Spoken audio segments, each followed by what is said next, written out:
This video is sponsored by NordVPN.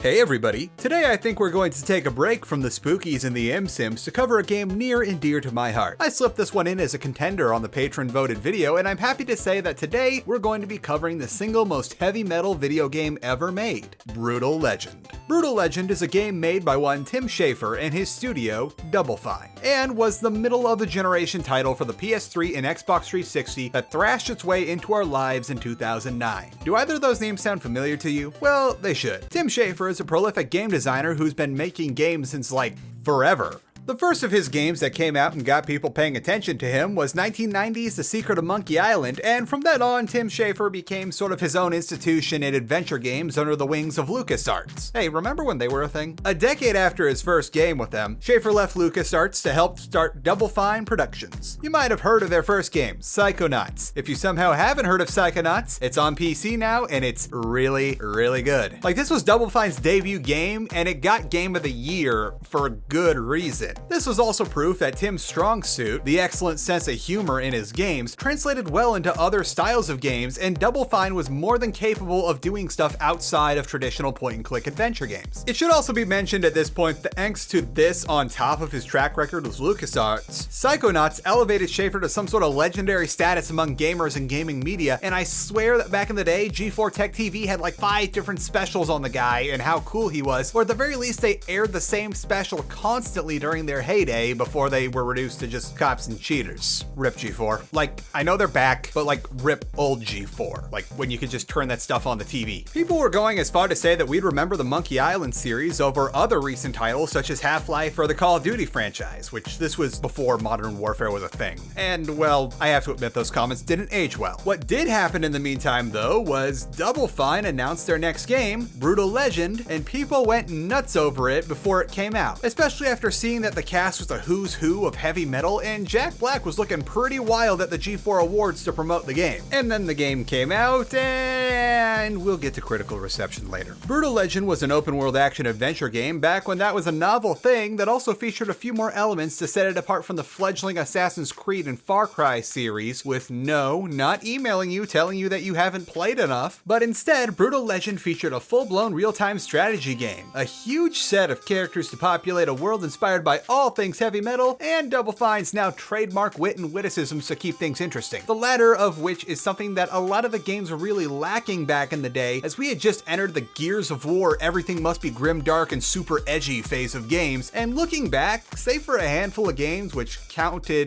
Double Fine's editions among them, there wasn't a lot of good humor or even just fun moments in games, or even anything that wasn't just pure edge and darkness. It's also one of the first Western isekai games where a seemingly normal person was transported to a fantastical world. In Brutal Legend, you play as Eddie Riggs, roadie extraordinaire, and what every techie, stagehand, and normal roadie thinks he looks and acts like. After a pretty bad stage accident, he's transported to a strange world where everything isn't just reminiscent of heavy metal, but is heavy metal. I gotta be honest, I could walk through this entire intro segment right now, like this entire cinematic, and just gush over every bit of it, but we'll get to that and some other world building stuff in the story segment of this video. For now, let's get into the gameplay.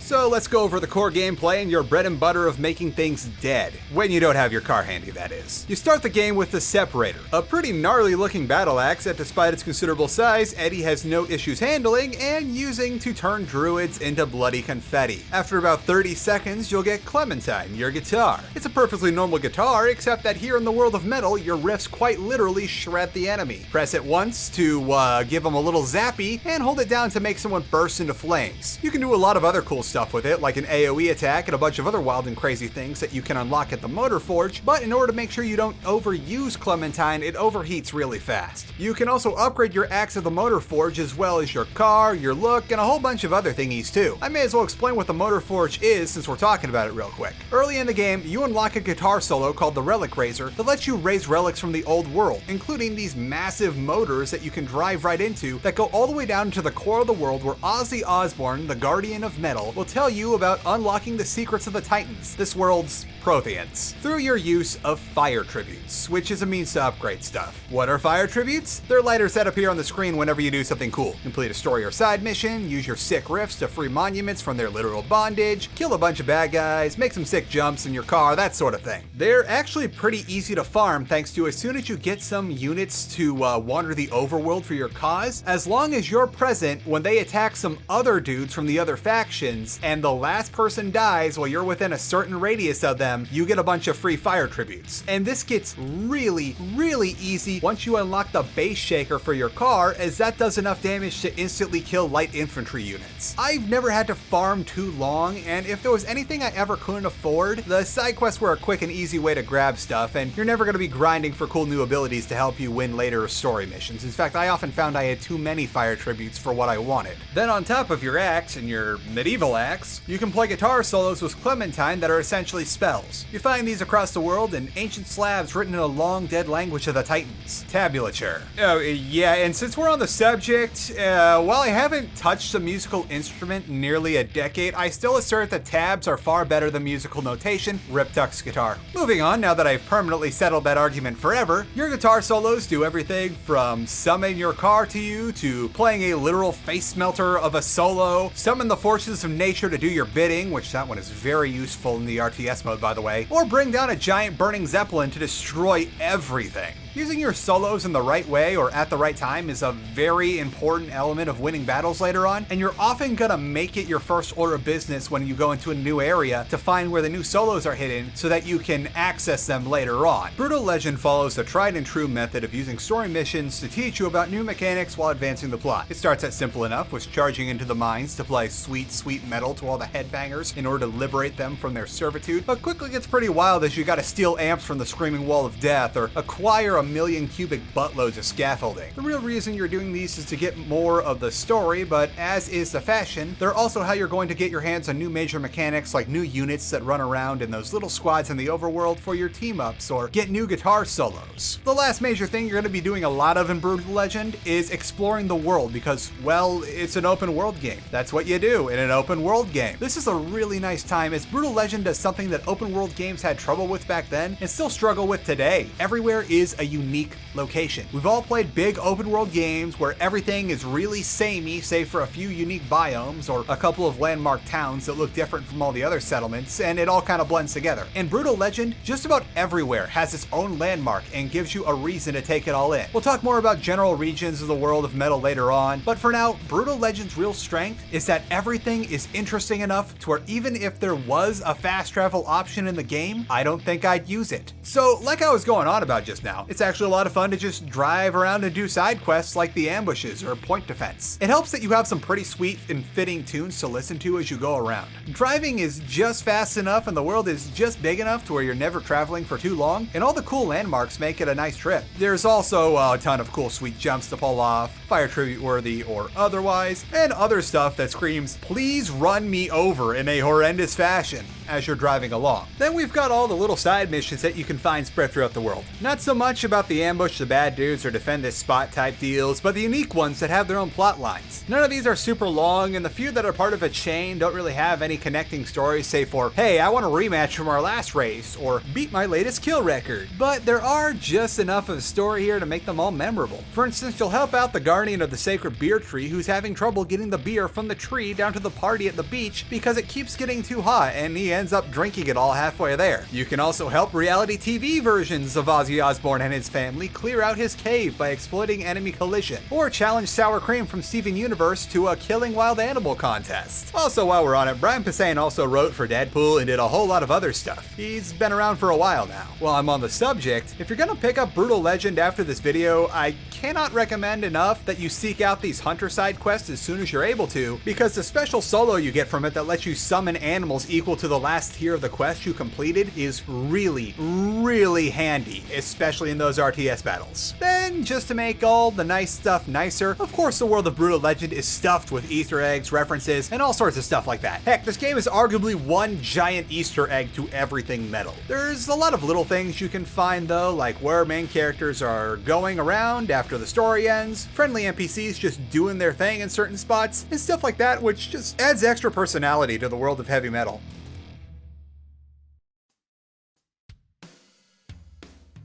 Alright, I've gone long enough without mentioning the look of this game, and I need to give it a designated segment. This game has one of the best looks I've ever seen in a game of this console generation, or in an open world in general, and I love it. This game isn't about heavy metal or heavily featuring heavy metal in this soundtrack, it is heavy metal. You are literally playing a heavy metal album. No, not like New Doom. Charl! Hey Dermot, could you give me a minute? I'm in the middle of something.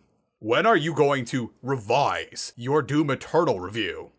There's like one of you in every comment section of my videos. I'll do it later. It's a low priority video as I've got all of these videos I want to do first. Also, when or maybe if I eventually do make that video, it's not going to be what anyone wants to hear, as even after getting good, I still have significant grievances with Doom Eternal. I get that some folks thrive off getting mad at people not liking the things that they like, and it seems that people have made entire niches for themselves and the internet by doing just that, but I'm trying to talk about things I really enjoy these days. Wow, that's a very IGN thing too. This bit has gone on long enough. I'm getting back to the video. But yeah, Brutal Legend is literally stylized as a playable heavy metal album. The game starts with an out-of-character Jack Black leading you into a record shop, sneaking you into the back section where they have the entire Forbidden Metal section, and whooping out Brutal Legend, the heaviest heavy metal album ever made. The game's main menu is you flipping through the album art and looking over the record itself. When you get in-game, the world's the most metal thing you've ever seen. You start the game by being crushed by a set prop in a show that drips blood into your belt buckle that summons the god of all metal to scream so loud it explodes people's heads before transporting you into the game world. Then Eddie cleaves through a bunch of cloaked demon druid guys with his big old axe, climbs down a mountain of skulls, murders even more dudes with the sheer ferocity of his guitar riffs, meets FemShep as potential QT Goth GF, and impresses her by assembling a hot rod with his bare hands.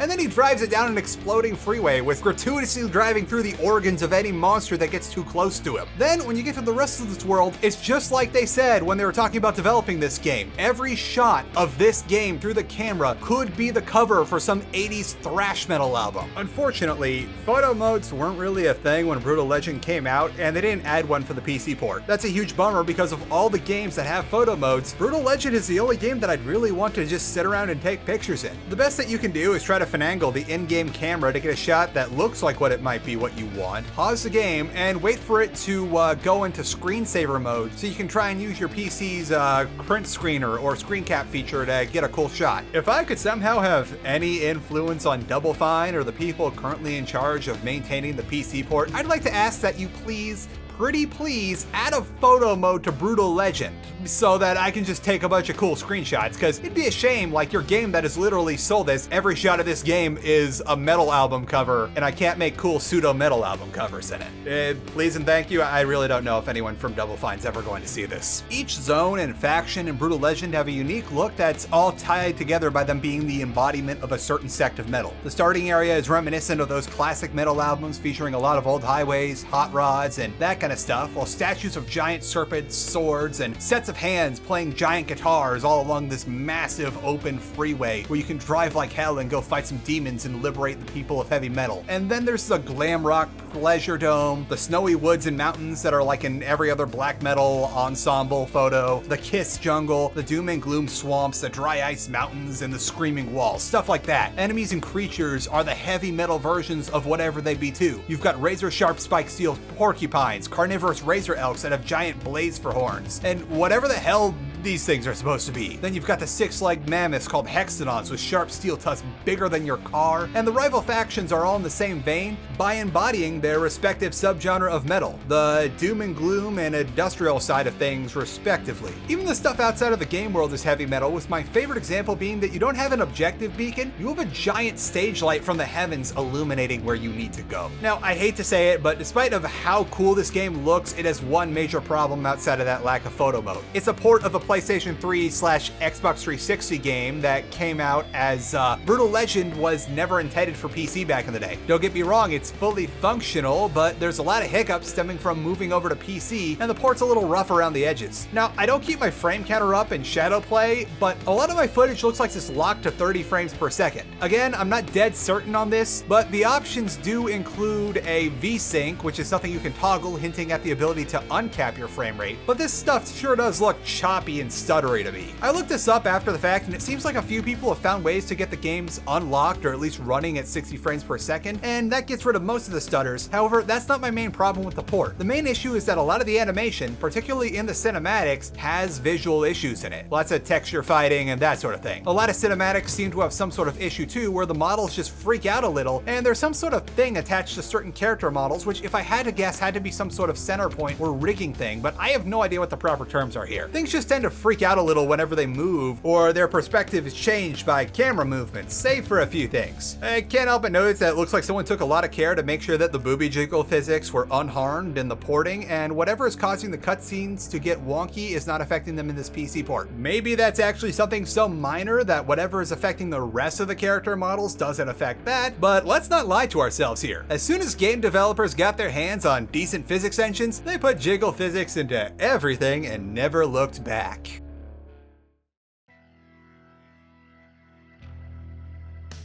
Okay, let's talk about the music. This game is all about heavy metal and such, but unfortunately, due to the nature of copyrighted music on YouTube, I can't play them for you, as the last thing I need is the ASCAP or BMI on my case. Such is the way of things. Brutal Legend does have its own OST that's pretty good in its own right, that plays usually during the cinematics, and as you unlock songs by raising relics in the overworld, you'll be able to play them as you please while you drive around. Come to think of it, back in the day when songs were 99 cents a pop on iTunes before streaming became a thing, this game was worth it for the song count alone, as this was a $60 game with nearly 120 good heavy metal tracks inside of it. If you're curious about the full extent of it, a quick Google search of the Brutal Legend soundtrack will pull up a playlist or two on Spotify, or at the very least a track listing. Now, it isn't enough for you to just have a cool soundtrack at your disposal while you're driving around during the RTS battles, which we're gonna get to those, don't worry. But Brutal Legend also uses these songs at just the right moment to help set the mood for big set piece sequences. The first of which always sticks to me, is Black Sabbath's Children of the Grave playing as you escape the Skull Mountain on your newly assembled druid plow. And then we got other cool ones, like Rock of Ages starts playing as you're liberating the headbangers from the mine, or Cry of the Banshee when you're wandering into the Steel Spider's lair. I can't say definitively if any of these quite top that one part of Saints Row III when Kanye West's Power is playing while you retake the penthouse, but if you're really into metal, one of these set piece song moments will probably be your equivalent of that, since I get a feeling some of you have whined about Yee's existence at least once this week, knowing how people in heavy metal are. So outside of the major batches of songs, you'll get more as you explore the world. Songs are tied to these buried relics you find around the world, and when you play a solo to raise them up, you'll be rewarded with new songs. Now, I normally think the idea of scattering a million little things around a game world to artificially encourage exploration is a stupid idea, pushed out by milquetoast games that need to force their players to spend more time in the overworld they spent so much money developing, now on a year-nearly basis. But I'm okay with it here in Brutal Legend because, for one, you actually get something cool right off the bat for stopping and shredding the roses, and two, we previously established that the world of Brutal Legend is worth exploring on its own, because rather than make just a few biomes and call it a day, Double Fine put a ton of work into making each and every nook and cranny of this overworld unique and cool to look at, to the point where by the time I was getting towards the end of this playthrough, I didn't need to look at the map anymore to get around and could easily follow landmarks to get where I needed to be. Come to think of it, that's a pretty good litmus test for if a game is unique enough to be worthy of its world size and openness. If you can't easily navigate it by its landmarks alone, then your game world is blah, and you should have probably made it smaller rather than give us a whole lot of nothing. But we talked about the world already. We're here for the music now. Collecting songs is no problem here, as they're rarely out of the way and you instantly get something cool, unlike most open world games where that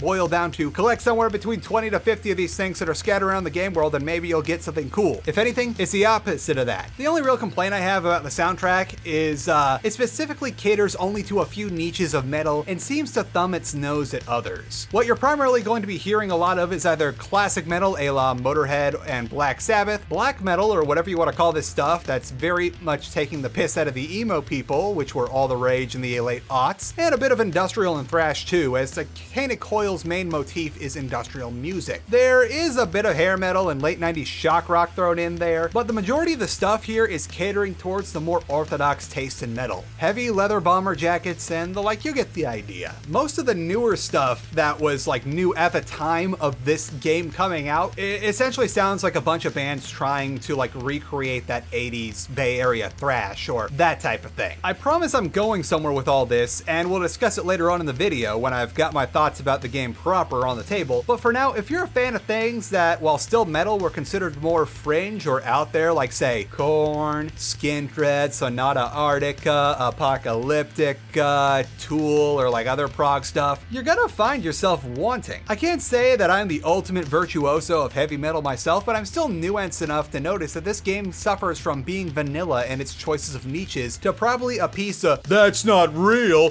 that's soft stuff" crowd. Sponsor time.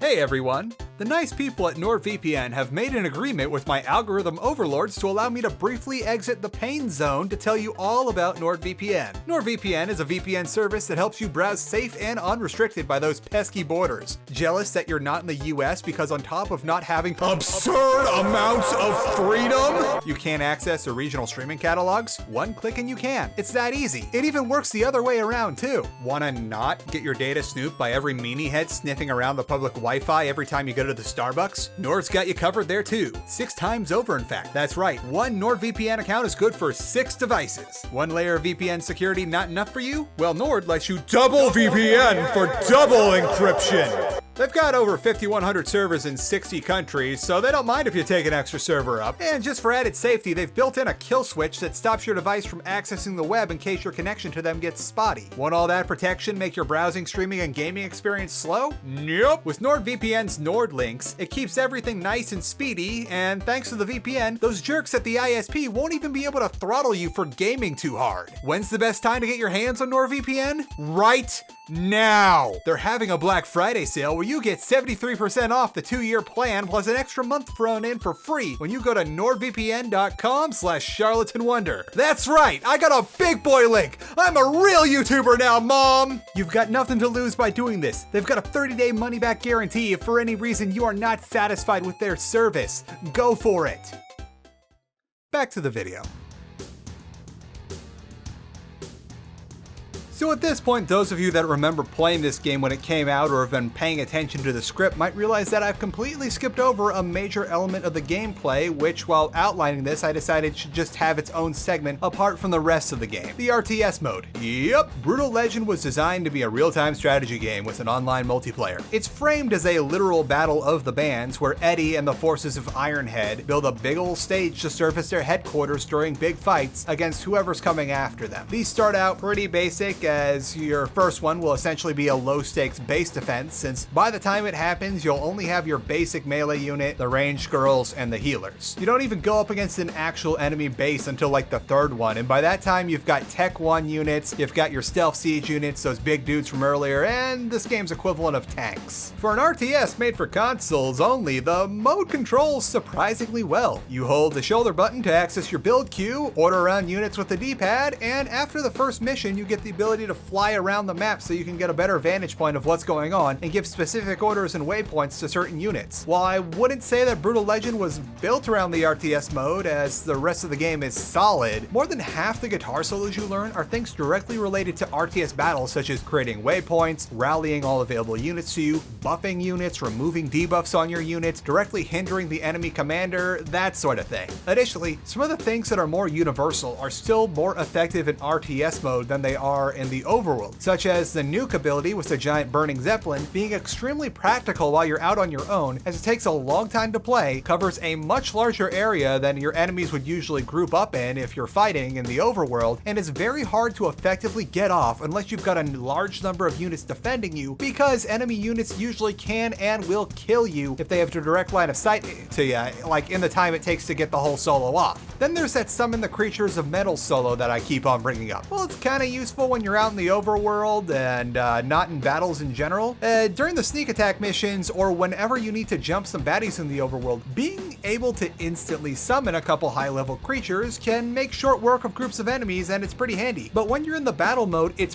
practically essential, as it's basically you getting to instantly summon 2 mid to high level units completely independent of your build queue and without taking up resources, and as far as I can tell, they don't count towards your supply cap. And when you pair this with also being able to summon your car early on, as there's no global cooldown for your solos, they just have the individual ones, you can build up an insane amount of firepower in the first 20 seconds of a match without so much as having to spend a single fan unit, but it'd be better if you did. Those hexadons you get towards the end of the game have an absurd health pool, and as I mentioned previously, the base shaker weapon on your car instantly wipes out squads of weaker units. As for the economics of the RTS mode, you've got fans and your supply cap. Fans are gained by taking over geysers of fans that are obviously shooting out from the ground, as they are geysers, which are effectively your control points. You get there first or destroy whoever's already there, make sure there are no enemy units nearby, and then play a quick guitar solo to erect a merch booth. All purchases in RTS mode are made with these fans, which each geyser gives you a steady supply of as long as your merch booth is up. You spend your fans on 2 things: building units and increasing your tech level in order to be able to build bigger, more powerful units. Tech is about as straightforward as it could possibly be too. You essentially just select the upgrade stage option from the radial menu and you tech up. No prerequisite buildings, no research, nothing. Now, I'm not exactly against that, as Brutal Legends RTS interface is probably one of the best to ever be done for a console or a controller setup, but it is fairly disappointing that outside of taking over control points, you have literally 0 buildings or fortifications to make. If your main stage is under attack, you can use it to do a little bit of burst damage to the baddies trying to tear down your stuff, but there's no area denial, no tech buildings, and so on. Kind of a bummer for me, as I was a kid raised on StarCraft. What's a big bummer for everyone is that this mode was intended to be the main draw for the game after the story. Brutal Legend was a 7th generation console game in the late aughts, so tacking on a multiplayer mode was what you did. To DoubleFine's credit though, they built the hell out of it, and it stands a head and shoulders above the contemporaries such as Dead Space 2's multiplayer, BioShock 2's multiplayer, and a whole lot of others, thanks to the online play being much easier on the consoles during the 7th generation, thanks to, our consoles being able to easily access the internet by then.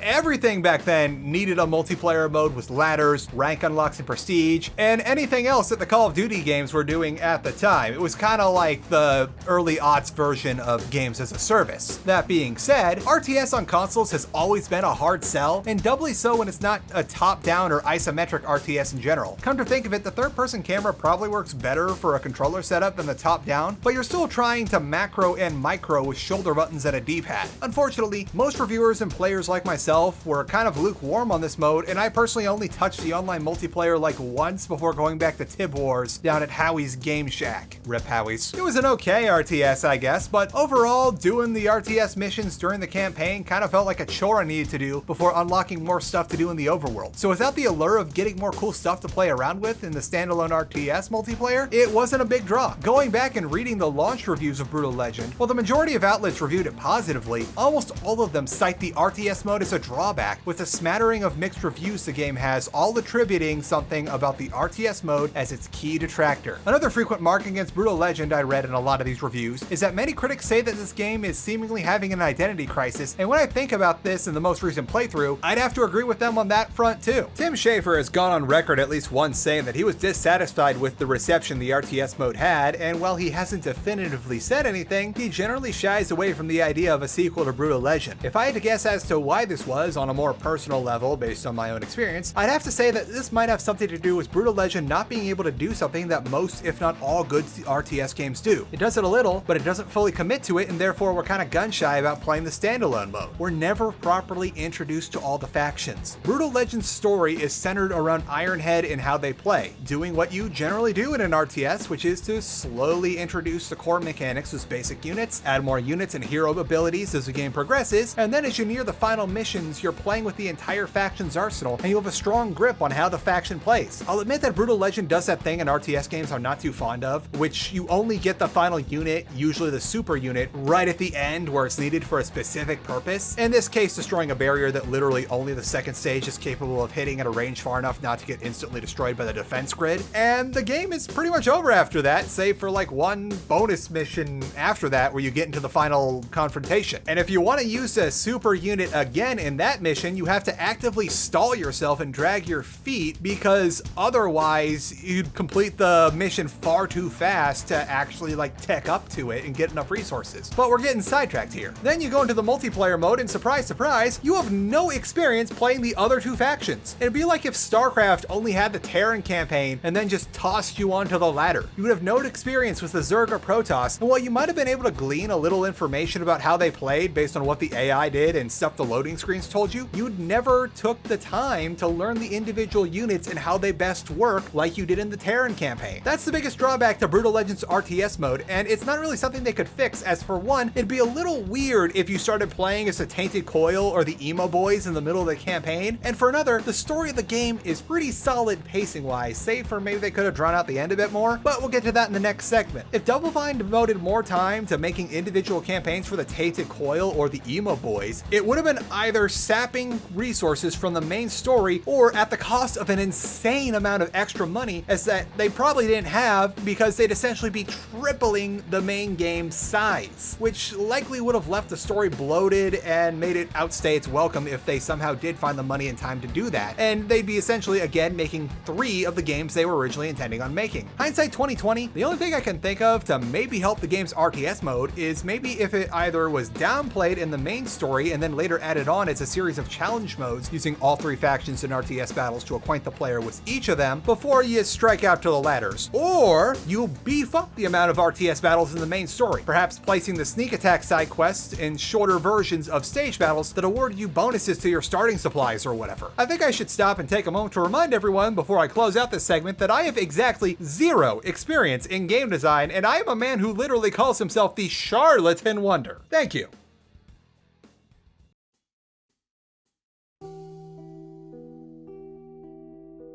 Alright, let's finally talk about the story. Okay, first thing I want to talk about here is that all the actors in here don't just sell their roles. They go in for the leather seat package and the extended warranty. Everyone here is absolutely killing it with their character direction, and there are no bad performances anywhere. I was actually reminded of this game recently when Big Man Mandy did a video about that other third-person RTS game that features Tim Curry as a faction leader. Here, he plays Emperor Daviculus, and just like Jack Black, Rob Halford, who pulls double duty as both antagonist General Lionwhite and essentially himself, Lita Ford, Ozzy Osbourne, who might I say this is the most coherent I heard him in the early 2000s, and all of them are doing a great job. The non-celebrity talent isn't exactly slacking either, with Jennifer Hale as lead actress and antagonist Ophelia, and Corey Burton knocking it out of the park as the game's narrator. I'll show a particular scene that shows off just how well the entire ensemble plays their roles in the spoilers section, as while I love this scene, it is a bit spoilery. Beyond the voice talent, the writing is also on point here. DoubleFine showed off that they had all the humor of the LucasArts glory days and then some in Psychonauts, and here it is on display again. Even if you aren't too much of a heavy metal fan, you'll get a few quick chuckles at some of the lines here, and the dialogue is witty without ever trying too hard. I heard those guys over there say they're organizing a union. We'll go sound the alarm! While I admit that a good deal of the overall humor is certainly geared towards metalheads, that's kind of the whole game. Like, look at the cover of this. This is a game for metalheads. Brutal Legend is even gutsy enough to do something that is very rare among the heavy metal community in all the subgenres. It laughs at itself with stuff like the Batborns, or how Lars, despite being the embodiment of some kind of heavy metal ideal, is also very self-conscious about his body image, general looks, and is generally a very indecisive person without Eddie around, which sums up a lot of the people I've known throughout my time as a headbanger. Pretty much everyone in this game is laced with that DoubleFine humor Schafer made a name for himself with. All the story quests have at least one really good gag in them. The intro where Eddie is stuck roadieing for some sort of Limp Bizkit or Hollywood Undead type, the "Are you looking at my sword?" Lita learning about cubic butt loads, and so on. The lines and situations are good enough themselves, but as always with comedy, timing is everything, and Brutal Legend knows how to let a joke breathe for just the right amount of time before moving on to the next setup. The side quests are more of the same. We've talked about the other Osbournes in this game, but there's also Ozzy proper, who's great with his lines when you enter the Motor Forge, or Brian Posehen's deadpan delivery of all his kill records, no matter how silly the things he's doing with his quarry are. One of my personal favorites is the delivery of the headbanger who made the death rack the first time you get on the point defense missions about how safe his new contraption is. Sure, not all of these are gut busters, but I certainly appreciate that every last bit of this game's writing had humor in it, and nowhere is just a phoned-in go collect 10 bear butts quest. Lastly, my personal favorite for all the humor in this game and just all the little things that the NPCs will say between missions when Eddie talks to them. It's little things like these that take a game from having its moments to something memorable that you'll dust off every few years to replay. Don't forget to talk to literally everyone in your camp before starting the next mission if you decide to pick up Brutal Legend. Let's get down to the premise and the factions in Brutal Legends before we get into plot details and eventually spoilers. So like we said in the very beginning of this video, the premise of this game is that you are Eddie Riggs, roadie extraordinaire, and after a concert gone bad, you are transported to the world of metal by the god of metal itself, Ormagoden, where after slaughtering your way through a temple of Ormagoden, you meet the Resistance, Lars, his sister Lita, and that girl you met at the temple, Ophelia. Humanity's been enslaved by demons called the Tainted Coil, and after a failed rebellion, these three are all that's left of the Resistance. There's other factions still living on their own in the land of metal, such as the Killmaster and his basis, the Fire Barons, and the Zalya, but the majority of humanity is enslaved by the Tainted Coil and working under General Lionwhite, a glam rock-inspired traitor who runs a colony called the Pleasure Dome where he does stuff. I don't know, don't exactly want the details there. There's also rumors of the remnants of the previous rebellion still being out there, cursed from drinking the Sea of Black Tears. Most of the story is spent using your roadie powers to help Lars, Lita, and Ophelia free the humans from Lionwhite and the Tainted Coil so that they might rise up and defeat their overlords. Okay, we're gonna get into major spoilers now. If you don't want them, go to the timestamp. I'm gonna talk about both the plot details and the overarching lore here as it's been baked into the game through the collectibles, so if things seem a little all over the place, I'm sorry. So Eddie is transported to the land of metal, and we've already covered this bit, so let's just get into the good stuff. So the rebellion is going pretty well thanks to the help of Eddie, and they're able to liberate the other humans, form an army, and take the fight to Lionwhite's Pleasure Dome. But before we go any further, let's talk about the world of metal real quick to establish some things so that we don't get lost when I reference things later on. Many years ago, the great beast Ormagoden ran across the sky of the primeval world and just was generally being an absolute lad. The only other real race around, some proto-demons called the First Ones, didn't like him very much because they were really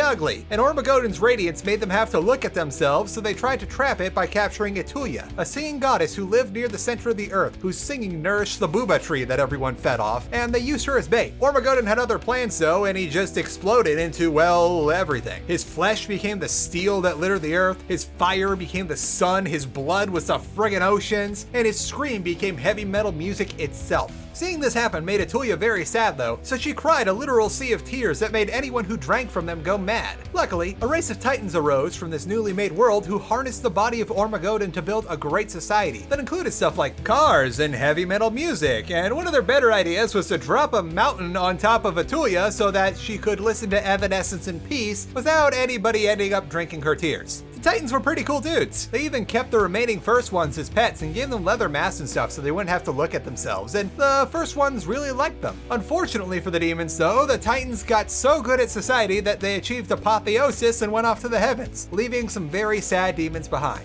The demons tried to clone the Titans using whatever they could find of them, but all they could end up making were these little mini Titans known as humans. The demons, now going by the Tainted Coil, did not like these humans very much and enslaved them out of frustration in their own failures. I think that's enough lore for now. We'll get back to the story and then come back later. Along the way to liberate humanity from Lionwhite, Eddie starts sprouting demon wings whenever he needs to command the forces of Ironhead, the name of the new resistance army they've formed, and the big bad evil guy, Doviculus, says he smells a demon named Sikoria whenever Eddie and Ophelia are around, and that's kind of bad for Ophelia as she already isn't trusted very much on the account of her parents fighting in the Tear Drinker Rebellion, the previous attempt at liberating humanity that went badly after the Tainted Coil opened the gates to Etulia's Sea of Black Tears, luring in the humans to drink from it and go insane. They gang up around the tour bus and they take it to the Pleasure Dome, killing Lionwhite in the process and effectively freeing everyone under his control. Not so small problem though, this has gotten the attention of Emperor Doviculus, who is still smelling Sikoria whenever Eddie and Ophelia are around, and he whoops out one of Ophelia's bloody daggers that he's using to mark the scent while he's talking about this, which is very suggestive. He name drops Sikoria again, and then said that she was supposed to be spying on the humans, not trying to get them to murder each other. Lars tries to be a brave boy and gets absolutely murdered. Now I can show you that cool clip where all the voice actors are nailing it.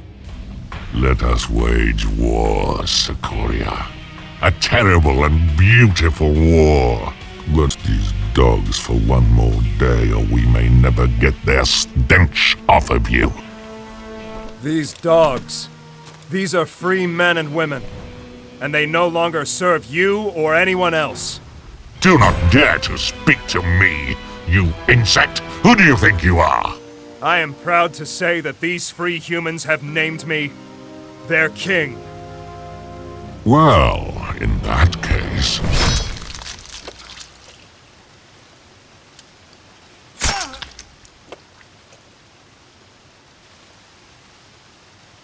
It seems I had less to worry about than I thought. Lars! The Tainted Coil launches an attack on the Pleasure Dome and Ironhead has to run the hell out of there. Once they're free, Eddie gets all accusatory towards Ophelia after all that stuff Davicula says, and Ophelia goes to run off and dust off those Evanescence CDs. Ironhead is currently forced to hide out in the mountains now that Lion White is gone, and the Tainted Coil have gone back to patrolling the Metal Plains as they're no match for demons. Ironhead cannot currently fight demons. As if matters couldn't get any worse, the Tear Drinkers are back now, and they're attacking Ironhead. Luckily, after getting some surprise help, they fend off the attack and run off to the jungle, but not before encountering the new Ophelia, who's in charge of the Emo Boys, has her own magical guitar and car now to rival Eddie's, and it looked like she's trying to do a channel takeover on Izzy's. One roadblock fixed later, and they get into the forest where they meet the Zolia and learn that Eddie's father is actually from the world of metal and was Ragnarok, the leader of the Black Tear Rebellion and the only one to resist the allure of the Sea of Black Tears. No one's really sure how Ragnarok got into the present day to father Eddie, but they don't have time to think about that at the moment, so they go deal with Ophelia. Quick break into some more lore. After the failure of the Black Tear Rebellion, Sikoria, who turns out to be the queen of all demons, decides it's not enough to rule over all of humanity in the present. She wants to rule them from across the timeline. She does this crazy ritual to bring herself and a retainer as slaves into the far future to ensure that humanity is thoroughly subjugated, but when she gets there, she discovers that humans are so utterly dominant in the future that races other than humans don't exist anymore. She gets really depressed, and Ragnarok, who is posing as one of her slaves to try and assassinate her, just ends up feeling bad for her and takes her in. So back in the present, Eddie and the gang take the fight to the Sea of Tears and manage to stop the Emo Boys just in time for Daviculus to come in again and not only kill Ophelia, so we think, but also reveals that it was Eddie who he smelled Sikoria on. Turns out Eddie is a child of Ragnarok and Sikoria who mistook the return device for the time travel ritual as a belt buckle. Eddie murders Daviculus to death and humanity is truly liberated. Lars is honored as the hero of humanity since Eddie prefers to be in the behind the scenes, and it also turns out that Emo Ophelia was just a twisted copy of her created by the Sea of Black Tears, and she's fine too. Eddie and Ophelia can now get back to their budding relationship. The end.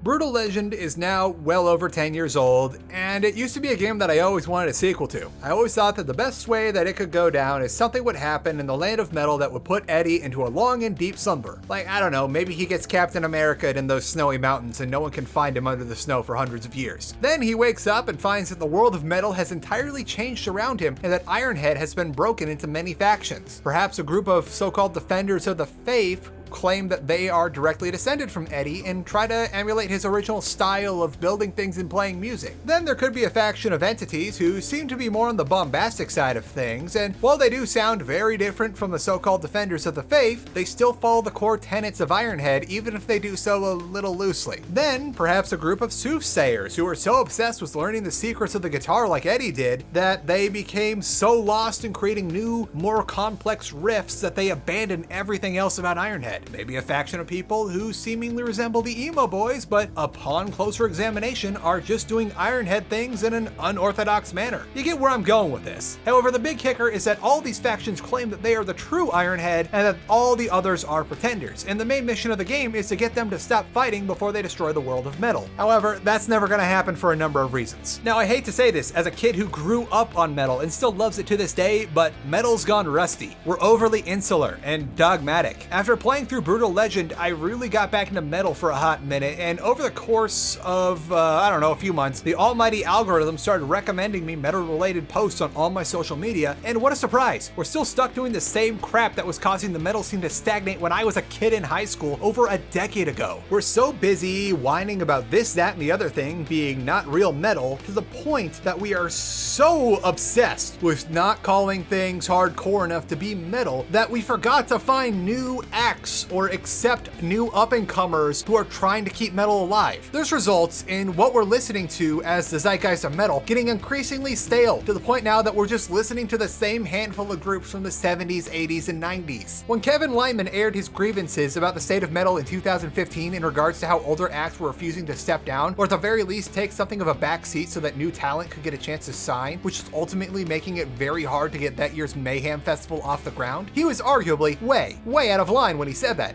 But he was right. Out of morbid curiosity, I went and checked the records for #1 debuts on the Billboard charts for any kind of metal album, and in the last 5 years we've only had 3. Metallica, which say what you will about them in this century, Slipknot, and Tool. None of those acts were formed in the last decade or even the last 20 years. In fact, it's a theme among this century's metal acts. No metal acts from this decade have been able to break out and get a #1 or get any major attention. Hell, I can't even think of any new metal bands that have formed in this decade that aren't just super groups of old-timers from the 80s. We have to fake the fact that the small, ever-shrinking circle of bands that are accepted as a quote-unquote true metal are getting so old that most of them are unable to tour, and even if there wasn't a pandemic going on right now, and some have even gotten so old that they can't even record anymore. Now, I know some of you are thinking, oh, well, Billboard mainstream success doesn't matter. Well, it kind of does, in a sense that when somebody makes something so good that even the people that normally aren't really into metal have to stop and be like, yeah, that's really cool. That's how we get fresh new blood into the scene. Because even with the advent of streaming and be able to share things on the internet, people have to be first like rabbit holed into metal before they go out and look for the new stuff and get more into it. So without those big successful acts, people that are doing things so new and exciting but still truly metal that they get the whole world's attention, we've stagnated, we've rusted. And yeah, I get it. After the new metal era, we were all once bitten, twice shy about changing things up after getting lumped in with Limp Bizkit and Head PE. But we formed a bad habit of scoffing that anything that isn't the ultra-orthodox, classic heavy metal, thrash, or stylized as such, which has backed us into a corner. The opening cutscene of Brutal Legend is the perfect encapsulation of this, with your typical parody of a rap metal group breaking into a sappy love song as its opener, like sappy love songs were a bad thing. But remember that Judas Priest Screaming for Vengeance had like 3 of those because love them or hate them, sappy love ballads sell records. Yeah, I get it. Acts like Avenged Sevenfold or Slipknot might not be your cup of tea. And personally, I'd like nothing to do with acts like, say, Hollywood Undead, which I personally see them more as a rap group tapping into the Hot Topic crowd. But we've all been so standoffish about accepting new sounds into the scene because we're scared of being associated with the Warped Tour crowd even after Warped Tour is long gone. Sure, Bizkit, Head, and arguably Mushroom Head were a bit of a sore spot back in the day, but we also got great acts like Disturbed, Tool, System of a Down, who by the way is still the only metal act ever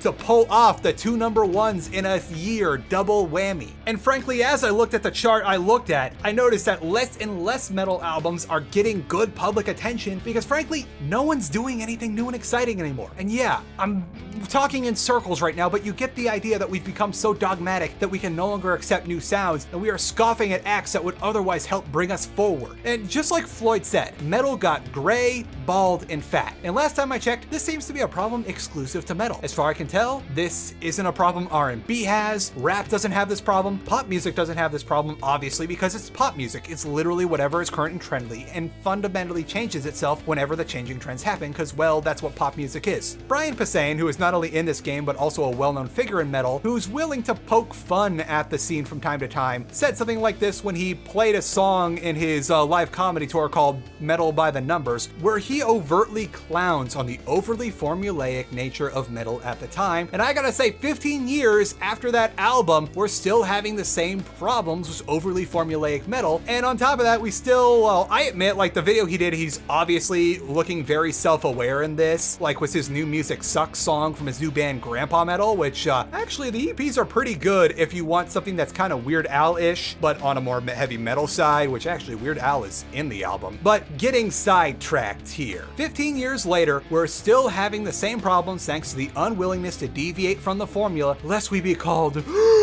not metal enough. And since I'm here saying things that challenge the orthodox of metal in the last few decades, I'll come out and say it. Breakdowns that are the same overly drop-tuned power chords, or worse yet, just palm-muted open E strings suck. They were cool at first, but when everyone did one in every one of their songs on every one of their albums, it got stale by like 2013. I get it. For a hot minute, we were all playing in drop C slack for so long that we forgot how to form proper chords and overcompensated for this by making overly fiddly solos. But we gotta start trying new things. We gotta look to other genres, figure out what's cool, bring them back to metal, and make better metal. So what else do we do about all this? Because if we don't do something about it, by the time I have kids that are old enough to be taken to their first shows, there aren't going to be any metal shows to take them to. Well, the best I've got for you is that we who are still in the metal scene have to start playing around with new sounds and ideas and listen to them, and we still have to be willing to call it metal. We have to abandon that whole aesthetic of just wearing black t-shirts and cargo shorts and crossing our arms all the time. Remember when metal used to be this wacky out there thing where we put on outlandish get-ups and did wild and crazy shit so that we could mess with the squares? Let's go back to that. Let's find a new way of doing that. It doesn't have to be like hair metal or glam metal, but let's push things again. Because we've been reduced to the edgy kid who sits in the corner of the cafeteria that kind of looks like that guy from Hatred, but is scared of the football player that's making eye contact with him. That's all easy enough to say, right? Okay, I'll wrap this video up before this rant gets any more pointless, as I'm sure I've earned myself a good clowning on by actual music critics like Fantano or probably Razor Fist at this point. I'm due for a good clowning on at this point.